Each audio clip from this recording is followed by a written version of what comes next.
Hello. So, 2018 is ending, and I thought I should review my year in books because it's been a great year, and I really did reach some of my goals I wanted to reach at the start of 2018.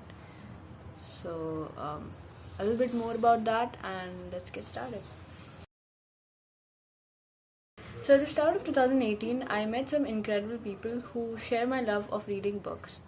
And they suggested me to join Goodreads and take their reading challenge. When I did join and pledge to read 20 books, I realized that I needed something like this to push me because earlier I used to think that reading books is like an impulse. Like, suppose I finished a book and I never used to read for say 2-3 months, but I always wanted to read but didn't know what books to read. So if there's a community which is reading books constantly, you could follow your friends and see what they're reading. So if it's good, you could read that too. So I did discover a lot of books which I thought I'd never read if I had read the synopsis, or so I did discover a lot of great books this year. Let's get into it. Let me get my list, just hold on. So I have my list. I think I started the year with Sita by Amish Tripathi. I don't have the book. I read it from a PDF. I really did enjoy that book, especially because I had read Sign of Ikshwaku, and I really loved how the story was portrayed by Sita's perspective. I did feel it a little dragged at the end, but the cliffhanger which he left on is pretty amazing, and I cannot wait for his next book, which is going to be released in 2019. So yay! The next book I read was this year was a year of firsts actually. So my first Haruki Murakami book, which I read this year, was Kafka on the Shore. That book is so insane. It's about a boy who leaves his house and in search of his meaning in life, and his mother and his sister. So it takes him on a whirlwind journey, and it's about self-discovery and a lot of themes which I cannot explain in this video. I mean, it deserves a whole video of its own. It's really crazy, that book. I really did enjoy it. So the next book I read was Culture by Devdutt Patnaik, and to be honest, I did not like this book at all. It starts off good. Some of the stories have good interpretation, but I really did expect a lot from this book, to be honest. So when I read it, I was a little disappointed. It's neither here nor there. So it's not. It doesn't justify having a religion or having how the myths have been passed on to us from generations. It does not define it as good, neither bad. So I did not enjoy it as much as I'd like to. Next book I read was Asura, the Tale of the Vanquished, which is a really good book in my opinion. I never read Indian authors that much, and I discovered really good Indian authors this year, and I'm really glad about it. This book is a little voluminous, has a lot of pages in it, but it's a good read. In the middle it gets a little boring. It's about Ravan's journey through his childhood years till the time he is defeated by Ram. So the actual Ramayana in this book is say few chapters, and the rest of the book is how it led up to the Ramayana. So you get to learn about what values Ravan used to think about and what values he followed. So it's a good book overall. Then I read The Shining by Stephen King, and to be honest, I haven't watched the movie nor have I read anything of Stephen King, and even though I planned on reading Stephen King, I never thought I'd read Shining the first. I mean, I would have read some other book, his more recent works actually, but a friend of mine had read the book and she said that this is really good and you should read it. And to be honest, I would have watched the movie because the book is really big. But I'm glad I read it because it's so good.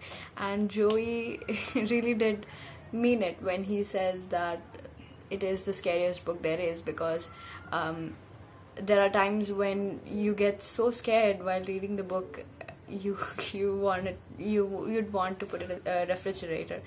As with every author, you do take time to get the hang of Stephen King, but when you do, he keeps you hooked and makes the pages turn. So what I particularly liked about this book was the red drum drama.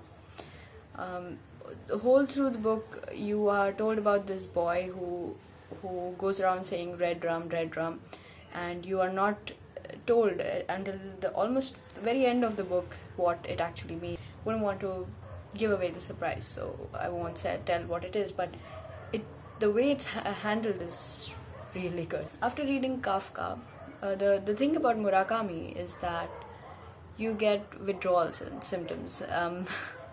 Once you read him, you think about the characters in the book for days and days until you pick up your next Murakami book. So that happened to me. After a few months, I started getting Murakami withdrawal symptoms.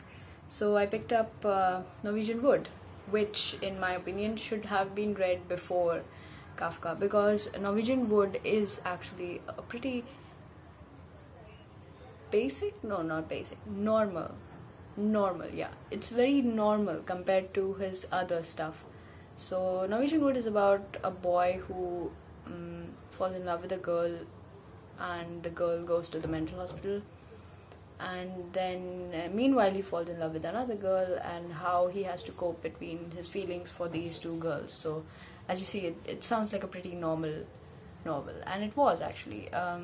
He has a way of writing which is just connects with me. He's not everybody's author, but he really does connect with me. The Day I Stopped Drinking Milk by Sudha Murthy. She needs no other introduction. I mean, she writes really heart-touching novels, and they are a good collection of stories. It just makes you think and makes you smile. So it's a light read and it's a fun read. The Secret Life of Bees by Sue Monk Kidd. I don't know if I'm pronouncing that correct. This was a surprise, actually. I picked it up on a sale for used books, and I just checked the rating on Goodreads, and it was quite good. So I thought maybe I should take it. And I had never heard of this name before. And when I read this book, it really did surprise me, because the writing is so funny. It's very funny, the writing. Not laugh out loud funny, but sarcastic funny, or it just makes your heart happy. And it has a few dark themes in it, but I really did enjoy the ending and the tension between the two central characters. It was good read, actually. The next book I read was Hide by Lisa Gardner. This was again a suggestion from a friend, and I love thrillers. I really, really enjoy thrillers because it just keeps the page turning and makes my heart race. So I love thrillers. So when I read this, I fell in love with Lisa Gardner. I mean, I just know a few authors who can do this, what she does. Sidney Sheldon, Dan Brown. So yeah, this novel introduced me to Lisa, so I really did enjoy this. Another Murakami, After the Quake, Guilty. At this point, I have fallen in love with Murakami and cannot stop reading his books. This is a short story collection and about the earthquake at Kobe or Kobe, I don't know. It's a city in Japan, and how different people were affected by it, and how different people reacted to the earthquake, and over the years how they coped with it. Right? So there's this one story in this which is called Super Frog Saves Tokyo. Sounds mad, it is mad. It starts starts really dreamy, but ends up on a very dramatic and very, very bloody note. So, yeah. I would recommend reading this. I mean, it's a good book. I read a little book called 38 Bahadurabad by Ziba Sadiq, and I love this book. This is light and fluffy in size, but also a few parts of it are funny, but there are some dark stories in here too. It says a comic delight. It really is. It follows the story of Ziba, a small girl growing up in Pakistan, and her father who travels back and forth from London and around the world. So it's quite fun. Another thriller I read this year was Tides of Memory by Sidney Sheldon. It's not entirely Sidney Sheldon. I think Teddy Bagshaw has reworked or remastered it or some way or another. I really did enjoy that book. As with Sidney Sheldon books, all of them are really high paced and really fast paced, and you just get a murder from the get go. Chapter 1, somebody's dead, and then you just follow that story. And there's so many characters, so you'd never get bored by just one storyline, so which is great. The next Murakami I read was After Dark.